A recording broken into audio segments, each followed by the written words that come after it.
I always believed that loyalty was simple until the day my dog proved me wrong. It was the beginning of June when I got the call from my mother.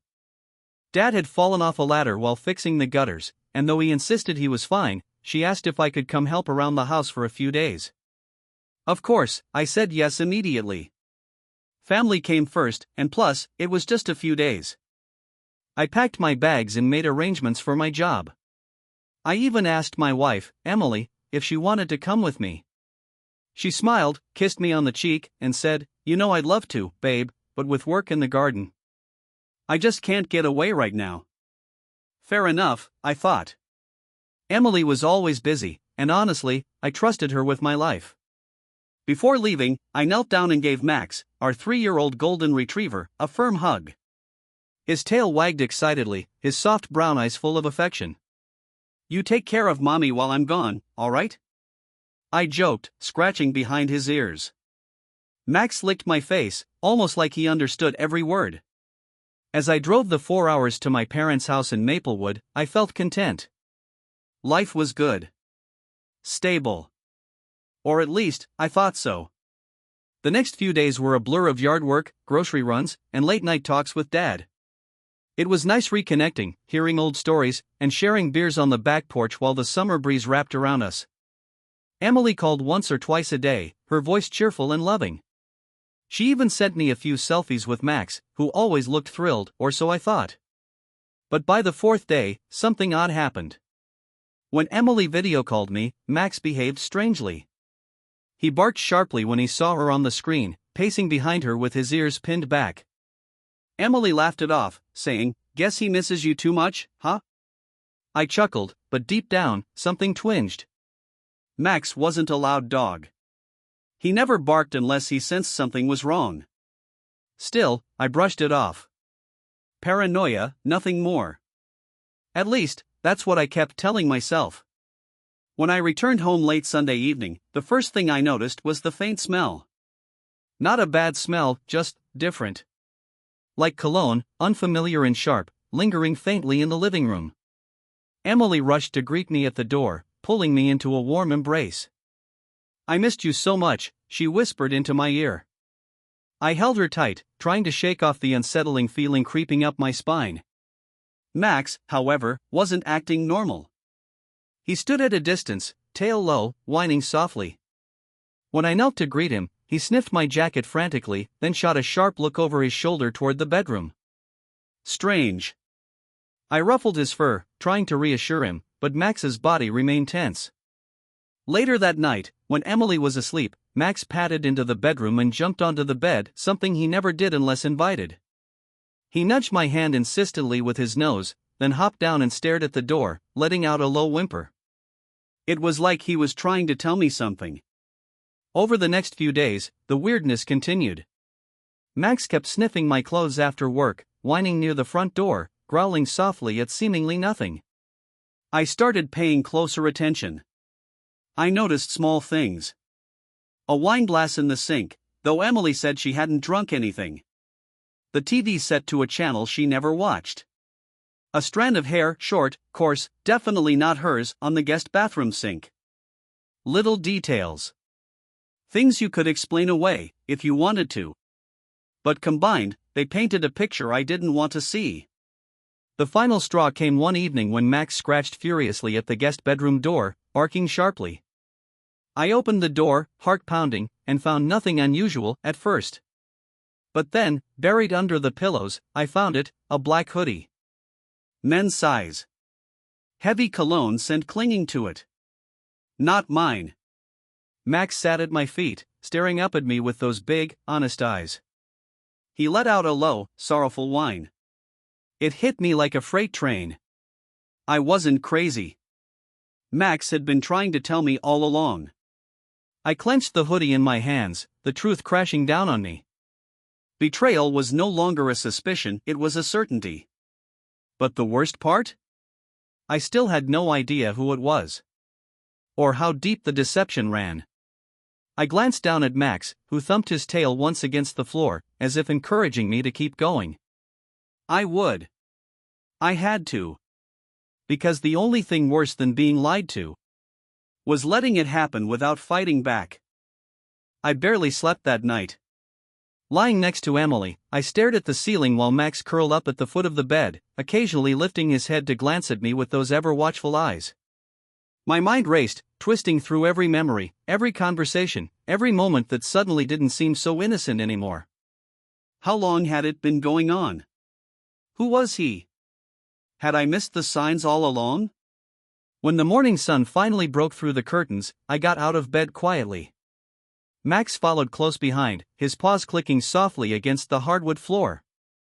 He was glued to me now, as if he knew I needed him. I knew I couldn't confront Emily yet. Not without proof. I needed something concrete, something she couldn't talk her way around. And so, the investigation began. I started small. Checking the guest bathroom, the kitchen trash, the laundry hamper. I found cigarette butts in the trash outside. Emily didn't smoke, and I sure as hell didn't either. Then, as I dug deeper, I noticed Max becoming strangely agitated near the back door leading to the yard. He paced in circles, sniffing at the floor, whining and glancing at me as if urging me to pay attention. I knelt down and examined the doorframe. Faint scuff marks. Tiny ones, but they were there like someone had dragged their foot sneaking out. I unlocked the door and let Max lead the way. He bolted into the yard, nose to the ground, tail stiff. He moved with purpose, weaving across the lawn until he stopped at the old garden shed. The lock was latched, but the hinges were loose. Clearly, it had been opened recently. I opened it. Inside, among the old tools and bags of fertilizer, something caught my eye: a crushed cigarette pack, half hidden under a broken rake. The brand was unfamiliar to me. But something else was there too. A used gym towel. Still damp. And once again, reeking of that sharp, foreign cologne. Someone had been hiding things here. Someone who felt comfortable enough in my backyard to leave behind their scent. Later that day, pretending like everything was normal, I casually asked Emily about the garden. "Have you been doing much out back while I was gone?" I asked, slicing vegetables for dinner. She shook her head, not meeting my eyes. "Not really. Just watered the plants once." "Why?" I shrugged. "Just curious." Lies. I could see it now, subtle, but there. The way she tucked her hair behind her ear. The way her voice went just a shade too high. Max sat by my feet, staring at her intently, as if he, too, recognized the deceit. The next piece of the puzzle came later that night. Emily said she was tired and went to bed early, leaving me alone with my thoughts and Max. As I sat on the couch, absently flipping through my phone, Max jumped up and dropped something in my lap. A sock. Not mine. Dark gray, unfamiliar, and slightly torn at the toe. Max whined softly, pawing at my leg. "Good boy," I whispered, feeling a fresh wave of anger and sorrow crash over me. I pressed the sock to my nose, catching that same foreign cologne scent. It was undeniable now. Someone else had been in my home. In my life. With my wife. Fueled by a growing fire in my chest, I decided to check the security camera footage. We had a small system, just one camera facing the front yard. Mostly for package deliveries and such. I sat at the dining table, laptop open, Max curled beside me, as I scrolled through the recordings. Nothing. Day after day of nothing. Until Thursday afternoon. 3:17 p.m. A black truck pulled up to the curb. A man stepped out, tall, broad-shouldered, wearing jeans and a navy hoodie. The footage was grainy, but there was no mistaking the way he moved. Casual. Confident. He walked straight to the side gate out of the camera's view and disappeared into my backyard. I stared at the screen, heart hammering. Max whined beside me, nuzzling his nose against my arm. "You saw him, didn't you, buddy?" I murmured.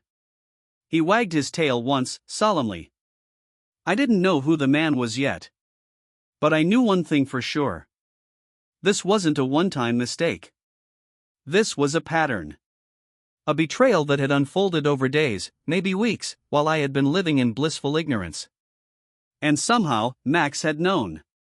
He had seen it, smelled it, felt it. And he had tried to tell me in the only ways he could. I owed it to him and to myself to see this through. The next day, I made a plan. I would leave the house, just like before. Pretend I was visiting my parents again. Let her think the coast was clear. And then, I would watch. I would find out who he was. I would find out how deep the betrayal went. And this time, I wouldn't be relying on blind trust. This time, I had Max. And together, we were going to uncover the truth. The plan was simple in theory. Pretend to leave. Circle back. Catch them. But in execution, it felt like the most difficult thing I had ever done.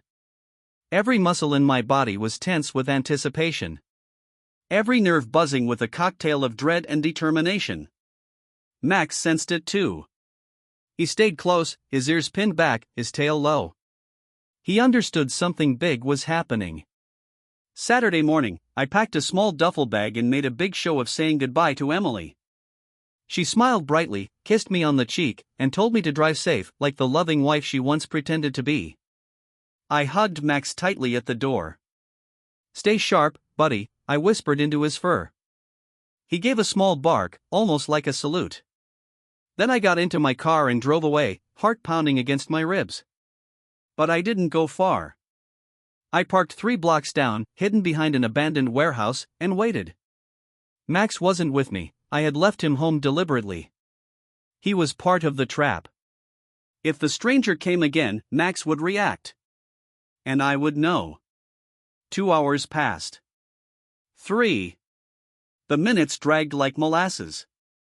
Finally, my phone buzzed. It was the security system notification, motion detected, backyard. I tapped into the live feed instantly. Nothing on the front yard camera. But that didn't mean he wasn't there. The real action was happening where I couldn't see yet. I started the car and drove back as quietly as I could, parking a block away this time. I walked the rest of the way, heart hammering, adrenaline surging through my veins. As I neared the house, I heard it. Max barking furiously inside.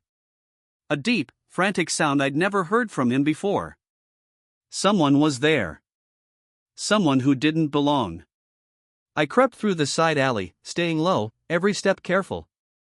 Peering through the backyard fence slats, I saw the black truck again, parked haphazardly in the driveway. The side gate was open. Wide open.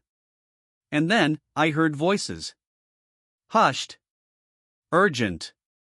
I moved closer, heart racing. Through the kitchen window, I caught a glimpse. Emily. And a man I had never seen before. Tall. Muscular. Shaved head. He wore that same navy hoodie from the security footage. He had his hands on her waist, whispering something into her ear that made her laugh, a sound that used to belong to me. Rage boiled in my chest. But I forced myself to stay calm. I needed proof. More than just a hunch. More than just a sock and a cigarette butt. I needed undeniable evidence. I pulled out my phone and started recording through the window. Every caress. Every kiss. Every whispered word. Emily looked happier than I had seen her in months. It was like I didn't even exist. My hands shook as I filmed, a mixture of heartbreak and fury twisting inside me. Max barked again, louder this time, from inside the house. He was trying to get to me. To warn me. To protect me. But he was trapped behind the glass. Just like I had been trapped in a lie. Suddenly, the man turned toward the sliding glass door to the backyard, and for one heart-stopping second, I thought he had seen me. But no. He grabbed a beer from the table and flopped onto the couch like he owned the place. I saw the tattoo then. A crude wolf inked on his forearm. Something about it struck a chord, a half-formed memory fluttering at the edges of my mind. Where had I seen that tattoo before? I pulled back from the window and crouched against the house, heart racing. This wasn't just a random affair. There was a connection here. Something deeper. Something dangerous. Max barked again, desperate now. And that's when I made my decision. I wasn't going to wait anymore. I stormed through the side gate, slamming it against the fence with a loud crack. The noise startled them. Through the window, I saw Emily jump up, panic flashing across her face. The man stood, clenching his fists, ready to fight. Good. Let him. I pushed open the sliding glass door, and Max bolted toward me, tail wagging furiously, barking loud enough to shake the windows. The man squared up. "Who the hell are you?" he barked. I smiled coldly, holding up my phone. The husband. Emily paled. Her mouth opened, but no words came out. Max growled low and menacingly at the stranger, positioning himself between me and the intruder. I had all the proof I needed now. But I wasn't finished. Not yet. Because there was still one question burning in my mind. Who was this man? And why did that wolf tattoo seem so familiar? The room was electric with tension. Emily stood frozen, her face as pale as porcelain. The stranger glared at me, sizing me up like a threat he could handle. But he hadn't counted on Max. Max stood between us, teeth bared, a low growl vibrating through his chest. His entire body was rigid, protective. A true soldier. I didn't say anything for a moment. I just let the silence stretch. Let them squirm. Finally, Emily broke it. "Jason, I can explain." Her voice cracked under the weight of the lie. The stranger barked a humorless laugh. "Explain? Really, Em? What's there to explain?" He said her name like he owned it. Like I didn't exist. I turned to him, voice like ice. "You seem awfully comfortable here for someone who doesn't live here." He smirked, flashing a row of yellowed teeth. "I could ask you the same thing." Typical bully bravado. But beneath it, I sensed something else. Something worse. A familiarity. A history. I couldn't place it yet, but that tattoo on his arm kept needling at me. That wolf. It howled at the edges of my mind, begging me to remember. And then it hit me. Years ago. College. There had been this guy, Tommy Wolfe. Notorious troublemaker. Expelled for assault. Everyone feared him. Including me. He had been 2 years ahead of me, but we had crossed paths once at a party. A brawl broke out. He beat a man half to death with a pool cue, smiling the whole time. They said he disappeared after that. Vanished into some dark corner of the world. Looking at the man in front of me now, I saw it. The same dead eyes. The same grin. Tommy Wolfe. Only now, he was older, meaner. And standing in my living room. "Tommy," I said quietly. Recognition sparked in his gaze. "So you do remember," he said, voice dripping with mockery. Emily flinched at the name. She hadn't known. Hadn't really known who she was dealing with. Or maybe, she had. I turned to her slowly. "How long?" I asked. She opened her mouth, but no sound came out. Max barked sharply, making her jump. "How long, Emily?" I said again, voice louder this time. Her shoulders sagged. Tears welled in her eyes. 6 months, she whispered. 6 months. Half a year of lies. Half a year of sneaking around while I trusted her with everything I had. My stomach twisted in disgust. Tommy chuckled and flopped back onto the couch like he owned the place. "Don't blame her, man," he said. "Blame yourself. You were gone all the time. She needed someone real." Max growled louder, stepping toward him. I grabbed Max's collar, holding him back. Barely. Because honestly, I wanted to let him go. Wanted to watch him tear into this smug monster. But I had to be smarter than that. This wasn't just about revenge anymore. It was about survival. I looked around the room, the half-empty beer bottles, the crumpled blanket on the couch, the muddy boots kicked off near the door. Signs of someone who thought he belonged. Signs of someone who planned to stay. And that's when I saw it. A gun. Tucked beneath the coffee table. Half hidden. Waiting. My blood ran cold. Tommy followed my gaze and grinned wider. You see it now, huh? Yeah. Things are gonna change around here. He leaned forward, elbows on his knees. You're leaving. She's staying. And the dog, well, we'll figure that out. Max barked ferociously at the threat. I tightened my grip on his collar, heart hammering. I wasn't dealing with a cheating wife and her lover. I was dealing with a hostile takeover. Of my home. My life. Emily started crying harder now, sobbing into her hands. Please, Jason, just go, she whispered through tears. I stared at her, barely recognizing the woman I had once loved. She wasn't crying for me. She was crying because it was easier to give in. Easier to surrender than to fight. But I wasn't about to make it easy for them. Not for her. Not for him. Not for anyone. Slowly, deliberately, I pulled my phone from my pocket. Still recording. Still capturing everything. Tommy frowned. What's that? Insurance, I said calmly. His eyes narrowed. I could see the calculation happening in his mind. Weighing the risks. Judging whether it was worth it to lunge for the gun. I had to keep him talking. You know, I said casually, you're not very smart. He bristled. You broke into my house, on camera. You threatened me. You're about 5 minutes away from starring in your very own police report. I smiled coldly. And the best part? You thought I was some soft suburban loser.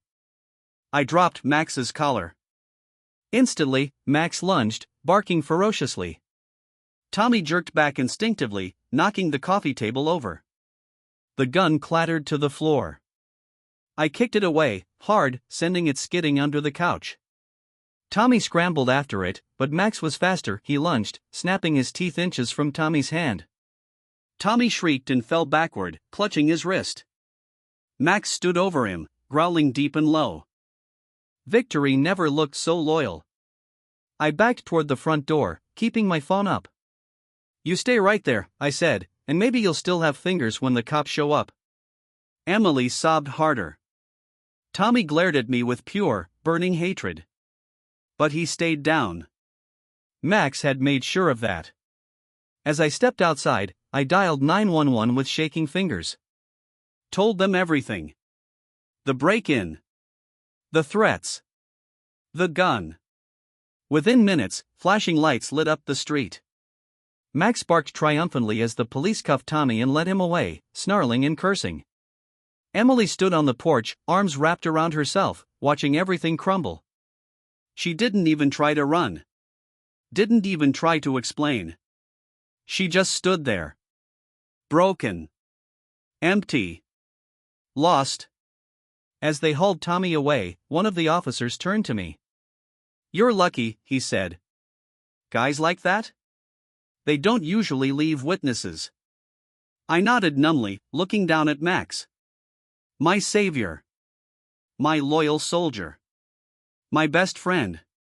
He wagged his tail and licked my hand, as if to say, I told you. But the battle wasn't over yet. There were still wounds to heal. Secrets to uncover. And choices to make. About Emily. About myself. About the future. And Max. He would be with me every step of the way. Because when everyone else betrayed me, my dog had told the truth. The flashing red and blue lights slowly faded into the night as the last squad car pulled away. Neighbors peeked through curtains and front doors, whispering in tight circles, their faces half lit by porch lights. Our street, once a quiet, safe place, had turned into the scene of a scandal. And at the center of it all stood Emily. Shivering. Lost. Ashamed. But I didn't rush to comfort her. Not this time. Max stood firmly at my side, his body pressed against my leg like a barrier between me and the wreckage of my marriage. Jason. Her voice barely carried through the cool air. I didn't respond. I just watched her. Watched the way she wrung her hands, the way her eyes darted like a trapped animal's. She had nowhere to run now. No excuses left. No lies big enough to hide behind. Finally, she took a step forward, her voice trembling. I didn't know what to do. He just showed up one day while you were gone, and I raised a hand to silence her. No, I said, voice firm. No more lies, Emily. Her mouth snapped shut, her eyes wide and glistening. You made a choice, I continued, struggling to keep my voice steady. You let him into our home. Into our bed. Max let out a low whine at the word, sensing the storm inside me. And you didn't just betray me, I said. You betrayed him too. I gestured down at Max, who stared up at her with something close to disappointment. Almost like he understood every word. Tears streamed down her face. I didn't mean for it to happen, she whispered. I laughed bitterly. Of course you didn't, I said. Nobody ever means to destroy everything. We stood there, suspended in a heavy, bitter silence. Two strangers. Bound by nothing but broken memories. I turned and walked inside. She followed. Of course she did. The house felt different now. Colder. Haunted. Everywhere I looked, I saw ghosts of what used to be. The photos on the wall. The dog leash hanging by the door. The worn couch cushions where we used to sit side by side. But now everything was tainted. Stained by betrayal. Max trotted beside me, sniffing the air cautiously, as if even he could sense the shift. I grabbed a duffel bag from the closet and tossed it onto the couch. Started packing. Not because I was leaving. Because she was. Emily watched me, her face crumpling. You're kicking me out, she choked. I zipped the bag sharply. You made your choice, Emily, I said coldly. Now you live with it. She crumpled onto the couch, sobbing into her hands. Max whimpered softly but stayed close to me. I packed methodically. Clothes. Toiletries. Anything she might need to survive, somewhere else. I didn't care where she went. Just that she went. When I handed her the bag, she flinched like I had struck her. Jason, please, she whispered. Where will I go? I stared at her, feeling nothing but a vast, endless emptiness. You can go wherever you want, I said. But you can't stay here. She looked around, eyes wild. This was our home, she said, voice breaking. No, I said quietly. It was my home. You gave it away. I opened the door. The night air rushed in, cold and merciless. Emily hesitated, clutching the duffel bag like a life raft. Please, she said again, one last desperate attempt. But I didn't waver. Not this time. Max stood at the threshold, tail low, ears pinned back. He didn't move toward her. Didn't whine. Didn't beg. He had made his choice too. Slowly, like a condemned prisoner, Emily stepped outside. I closed the door behind her. Firm. Final. And then. Silence. For a long moment, I just stood there. Breathing. Feeling the weight of everything crash down at once. The betrayal. The heartbreak. The loneliness. Max nudged my leg gently, his eyes warm and steady. Reminding me. I wasn't alone. Not really. I dropped to my knees and buried my face in his fur. He licked my cheek once, a simple, loyal gesture. A promise. We stayed like that for a long time. Man and dog. Two soldiers who had survived the battle together. Later that night, I sat on the back porch with a beer in hand and Max curled up beside me. The stars overhead were sharp and brilliant. Life was broken. But it wasn't over. Tomorrow, I'd start over. Rebuild. Maybe find someone who deserved loyalty. Maybe learn to trust again. But for tonight, it was enough just to breathe. Enough to survive. Enough to know that no matter what happened, Max and I would face it together. The following morning was strangely quiet. No footsteps echoing down the hall. No humming from the kitchen as coffee brewed. No Emily. Just the soft rise and fall of Max's breathing beside my bed. The sun peeked through the curtains, casting long, warm rays across the hardwood floors. A new day. A different life. I sat up slowly, my body aching from a night of restless sleep. Max yawned and stretched, then trotted to the door, waiting patiently. We had a routine to rebuild. I pulled on my jeans and a hoodie and grabbed his leash. As we stepped outside, the cool morning air hit my face, fresh and sharp. A reminder that the world kept turning, even when everything inside you felt stuck. The neighborhood felt different in the light of day. Less judgmental. More forgiving. Some neighbors waved awkwardly. Others averted their eyes. I didn't care. Let them talk. Let them whisper. I had nothing left to hide.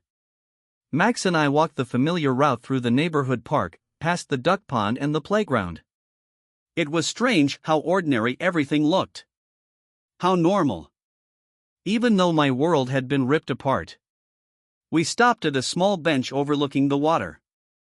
Max hopped up beside me, tail thumping lightly against the wood. I scratched behind his ears, feeling a sense of calm settle over me. Maybe this wasn't the end. Maybe it was the beginning of something better. As I sat there lost in thought, a soft voice interrupted me. Is that your dog? I turned. A woman stood a few feet away, smiling warmly. She had dark, curly hair tucked under a beanie and wore a thick green jacket against the chill. Max immediately perked up, his tail wagging. I smiled, my first genuine smile in what felt like forever. Yeah, I said. His name's Max. She crouched down, holding out a hand. Max trotted over, sniffed her fingers, and then licked her hand enthusiastically. She laughed, a bright, musical sound. He's beautiful, she said. And loyal, from the looks of it. I chuckled, feeling a strange lightness in my chest. Yeah, I said. He's the best. We talked for a while. Nothing deep. Nothing heavy. Just two strangers connecting over a dog on a cold morning. Her name was Rachel. She lived a few blocks away. She loved dogs but didn't have one yet. I've been thinking about adopting, she said, scratching Max behind the ears. But it always felt like too big of a commitment, you know? I nodded, understanding more than she could possibly know. Commitment's scary, I said. She looked up at me, her brown eyes warm and open. Yeah, she said. But maybe it's worth it. We exchanged numbers before parting ways. No pressure. No promises. Just the start of something possible. Something new. Later, back home, Max flopped down on the couch with a heavy sigh. I stood there for a long moment, looking around. The house still held echoes of the past. Of Emily. Of everything we lost. But it also held possibilities. Memories waiting to be made. Stories waiting to be written. I grabbed a trash bag and started clearing out the remnants of the old life. Gone were the framed photos of forced smiles. Gone were the souvenirs of a love that had rotted from the inside. Every sweep of the broom, every toss into the bag felt like shedding a heavy skin. Max watched from his spot on the couch, tail thumping occasionally as if cheering me on. By the afternoon, the house looked emptier. But lighter. Like it was breathing again. Like I was breathing again. That night, I cooked dinner for the first time in months. Just simple pasta and garlic bread. Max sat at the edge of the kitchen, waiting patiently for his share. I set a plate down for myself and a special bowl for him. As we ate, side by side, I realized something. Happiness wasn't some grand, sweeping gesture. It wasn't dramatic declarations or Instagram perfect moments. It was this. Quiet. Simple. Shared. As I turned out the lights and headed to bed, Max hopped up beside me, curling into a tight, contented ball. I lay there, staring up at the ceiling, feeling something I hadn't felt in a long time. Hope. Not because everything was perfect. But because it wasn't. Because it was messy, and hard, and real. And somehow, that was enough. Before I drifted off to sleep, I whispered into the dark. Thank you, buddy. Max thumped his tail once against the mattress. A soft, steady heartbeat in the night.